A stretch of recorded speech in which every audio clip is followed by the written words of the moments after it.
So you're thinking about starting a podcast in 2023, but you want to make sure that you do everything correctly.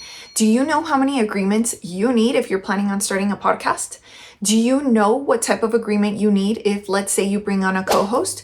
Do you know what type of agreement you need if you want to bring on a guest to your podcast? Maybe you want to even bring somebody in to help you edit your podcast.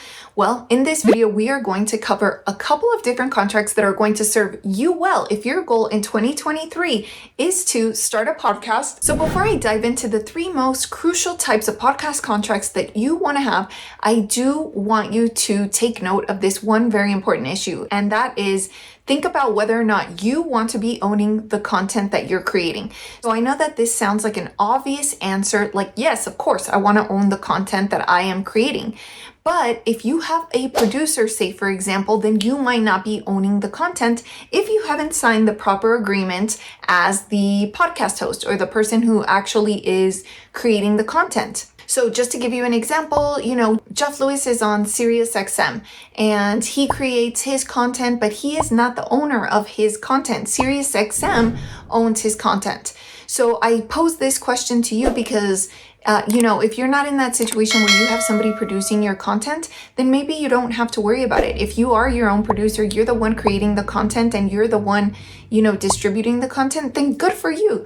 Then you're more than likely going to own the content. But let's say you bring on a co-host. This is where I want to start talking about the issues that could become greater problems in your podcasting journey if you're not careful about how you start out. So number one, let's say you want to bring on a co-host. Let's say I, Marcella, have a podcast, which I do. You can check it out right here, the AM Show for Entrepreneurs. It stands for Ambitious and Motivated. But let's say I wanted to bring on a co-host or somebody else to create, the content for me, somebody who's going to interview the guests so that I don't have to do it. Well, I would definitely want an agreement that outlines how much the host is getting paid, when they're going to get paid.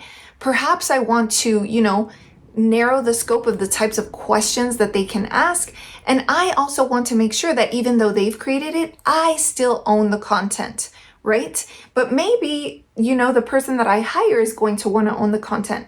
Well, we are going to have a big issue if we don't settle that from the get-go. So if you want to make sure that you have the right contract, make sure you scroll down into the description before logging off of this video. But make sure you stay for tip number 2 and tip number 3. Contrast that with a situation where maybe I just want to bring on a friend to co-host with me. Let's say, I have seen this done with, The Bachelor, for example. Some of the contestants have gone on to start podcasts, right? And then so in the future, they'll have a co-host and that co-host will be one of the newer Bachelor or Bachelorette contestants. So in this situation, it's not necessarily that you are producing and then you're bringing on a brand new host. It's just that you're having somebody co-host with you. And if that is the case, you want to make sure that you also have a co-host agreement. So there we go. We've already touched on 2 issues and we're not even 5 minutes into this video. And so this is just to highlight the importance of having the proper contracts if you are starting a podcast soon. Now, very, very, very important is the podcast guest release form. Now, I personally love having guests on my podcast. So if you go back and you listen to the episodes, I have people that I thought were pretty cool guests. Jason Pfeiffer, the editor-in-chief of Entrepreneur Magazine. I also had the founder of Cool House Ice Cream, the ice cream brand. So, when I have guests on, it's important that I have a guest release form. Why? Well, one of the more important reasons for wanting a podcast guest release form is you want to make sure that you are entitled to using all of the IP in the manner that you choose. So if you don't have an agreement, it is possible that a past guest can come on and say, I don't like the way you did this. Why did you do this? Did you include this? I actually own this. You don't. And so you don't want to have any of those issues because like I said, it can just create a lot of obstacles, hurdles, and it can definitely ruin a friendship or a business relationship. And that is perhaps part of the reason why you start this podcast in the beginning, right? Is so that you can improve business relationships, not only with your guests, but with your community at large. And so you want to make sure that you set a good example by, presenting all of the contracts, having them sign them, and then executing on your content. Now that your content is all created, perhaps you want somebody who's going to edit the content for you. It is too much for you to be a lawyer and to also have a podcast and then to also edit the podcast. So maybe you want to bring on a podcast editor, an audio editor, perhaps you have it on video as well. So you want to have a contract between you and the person editing your content.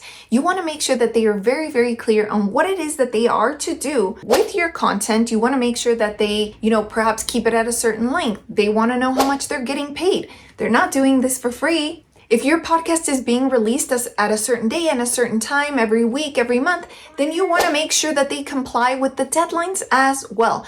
Those are all items that you can include in the contracts with your editor. Now, this also begs the question, how do I protect the title of my podcast? Well, if you want to know how trademarks are involved in this entire process, make sure to check out that video right there, which I touch on in a much more specific manner, and how it relates to your podcast title and making sure that you're not creating any kind of infringement issues with the new title that you have chosen for your brand new podcast. And now on to our bonus. I wasn't planning on doing a bonus, but here we go. So what if you are somebody that has already started a podcast? You've already started to bring on guests. You've already brought on an editor, but you haven't given anybody any type of contract. What do? Do you feel like you're going to be unprofessional or like you're going to ruffle a couple of feathers by giving contracts to somebody who is not expecting them, and you're already, halfway through your journey, or, you plan on continuing this journey, but you're afraid that you might be perceived in a bad light? Well, you can always start off the conversation in a positive light. I've enjoyed having you. I love the content that you've been contributing. This is what my audience had to say in response to, your tips and your tricks. And this is how you've inspired them. And you can say, we've grown so much and we want to have a positive relationship, not only with our audience, one that is professional, but we also want to have a positive relationship with everybody behind the scenes. And that means having our legal ducks in a row. So if that is the case for you, you can't be embarrassed, you can't be shy, because this is the empire that you are creating for yourself or for a bigger company or for your family. You have major goals here. And in order for you to execute on those goals, you have to make sure that you're creating layers of legal protection. Now, if it's hard for you to wrap your head around this type of situation or for you to envision it, just think of the Tom Billius of the world, the Grant Cardones, the Bradleys, the Amy Porterfields. All of these people have established podcasts. And let me ask you a question. Do you think that they're continuing their work, their business journey, and their podcast episodes without having crossed their T's and dotted their I's? I think not. I hope this video inspires you to think about the mistakes that podcast hosts make and that aspiring entrepreneurs make, because it's very easy to deflect and to say, well, I don't need that right now because, so-and-so is a good person. It's very easy to brush off your legal needs. Like, I don't need that right now because this guest is really amazing. My podcast co-host is really great. They would never do anything to jeopardize my situation. Or I know my content belongs to me because I'm actually speaking it. Well, unfortunately, in the law, it goes a little bit beyond that, and sometimes we need to have things in writing. Now, if this episode was helpful, don't forget to catch that podcasting video right there, because I created it especially for you podcasters out there that need help with their trademarking issues.